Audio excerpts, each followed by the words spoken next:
వచ్చినప్పటికీ కూడా ఒక ఎస్సీలు మీద ఈ కూటమి ప్రభుత్వం వచ్చినప్పుడు అన్ని హత్యలకు కానీ మానవమానాలు కానీ జరుగుతున్నాయి.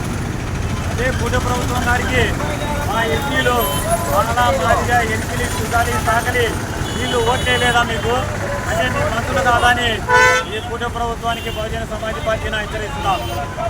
అయ్యా నరేంద్ర మోడీ సారు పీఎం గారు మీకు సుప్రీంకోర్టుకి కానీ ఒక సవాల్ ఇస్తున్నాం బహుజన సమాజ్ పార్టీ తరఫున. ఎప్పుడైతే ఈఎంఐలు లేకోకుండా పేపర్ ప్లాట్లు పెట్టి నువ్వు ఎలక్షన్లు జరపని ఆల్ సంఘాలు ఆల్ పార్టీలని మీకు చెప్తున్నా కానీ అది మనకి మీకు మా మధ్యకి రాలేదు. కానీ ఎస్సీ సమాజ వర్గం విశ్లేషించలేకపోతేనే వాళ్ళ గురించి నువ్వు సుప్రీంకోర్టులో ఈ విధంగా చాలా బాధకరం. సుప్రీంకోర్టు వరకు కానీ నరేంద్ర మోడీ కానీ బహుజన సమాజ్ పార్టీని ఒక సవాల్ ఇస్తున్నాం. ఏపీలో అయితేనే మేము మొత్తం దేశం మొత్తం పైన నువ్వు ఈఎంఐలు లేకుండా పేపర్ బ్యాలెట్లతో ఎన్నికలు జరిపించు. అప్పుడు నేనెవరని నీకు దళితులం అనేది కూడా నీకు గుర్తు చేస్తాం. నువ్వు సరిగా ఈరోజు ఏప్రిల్ 24వ తేదీన మొత్తం 5 రాష్ట్రాలలో ఎన్నికలు జరుగుతున్నాయి. మళ్ళీ అక్కడ నువ్వు ఈఎంఐలు పెట్టి ఎలక్షన్లు జరుపుతున్నావు. అది కాకుండా పేపర్ బ్యాలెట్లు పెట్టి నీ యొక్క సిద్ధాంతం గుర్తు చేసుకో.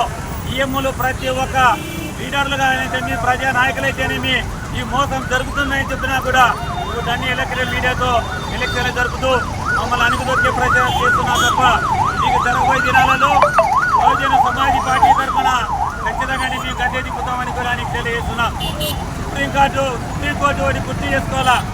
మేము ఎస్సీలుగా మారుతాను వెంటనే నువ్వు రిజర్వేషన్లు మారుతున్నా అంటున్నావు. మళ్ళీ ఇప్పుడు వరకు రిజర్వేషన్లు అమలు చేస్తున్నావా అని సుప్రీంకోర్టుకు కూడా సవాల్ ఇస్తున్నాం. 77 సంవత్సరాల స్వతంత్రం వచ్చినప్పటి నుంచి ఈ రోజు వరకు కూడా రాజ్యాంగం అమలు కాలేదని కూడా బహుజన సమాజ్ పార్టీ మాయావతి మేడం కూడా చాలా మీటింగ్లలో అంటున్నారు.